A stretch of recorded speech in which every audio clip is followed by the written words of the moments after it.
And now we check in with the man who has the real opinion, Mr. Geno Reynolds, who went and saw Hitchcock this past week. Yeah, if you get a chance to see it, from what I'm finding out, it's going to be out of the Avon after this weekend because they're getting a bunch of movies in. So if you get a chance to go see it, if you're a fan of the making of movies or a fan of Hitchcock himself or even a fan of horror films, it's one to see. Really? Okay, so I mean, Hitchcock classics, there's a lot of suspense, a lot of interesting camera work there. Does this sort of mirror that? A little bit. They see what the movie focuses on. It's right after North by Northwest comes out in theaters, and Hitchcock is looking for a project to make him love movies again because he's getting a bunch of scripts and he doesn't like them. He even was offered one of the James Bond films. I don't think they mentioned what name of which one it was.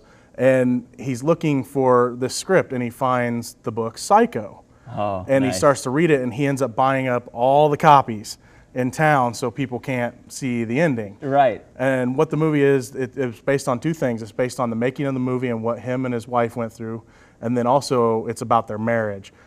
Because you have Hitchcock with a wandering eye, always looking for the Hitchcock blonde, as they call it, and also his wife, played by Helen Mirren, who will probably steal the Opie for the Best Actress award in this. Really? She has some secrets of her own, so it's about them going through some troubling times, and she's also one of his screenwriters. So she's working on the movie with him.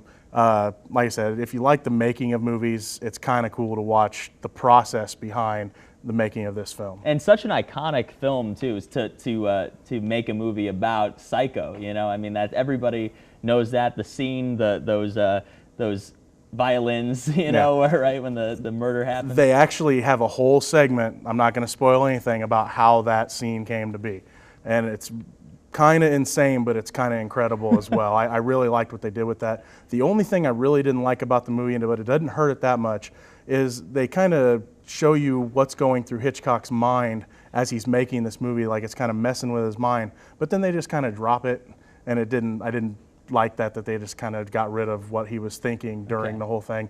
But other than that, very good movie. Helen Mirren's very good. Anthony Hopkins. I was afraid Anthony Hopkins, my problem with him is I love him, but his Hannibal Lecter voice always comes through. It does a couple times here, but honestly, I don't think anyone else could have played the part. Okay, gotcha. Well, what else is going on the blog this week? I've got a preview of Jack Reacher on there today. Next week, Django Unchained comes out. Oh, excellent. I am going to see 3 movies next week. So Django Unchained, Les Mis, and I'm not sure what else comes out on Christmas. Okay. Parental Guidance, I believe. All right, excellent. Well, we look forward to that. Thanks so much for being here, Geno. Appreciate it, and we'll be right back.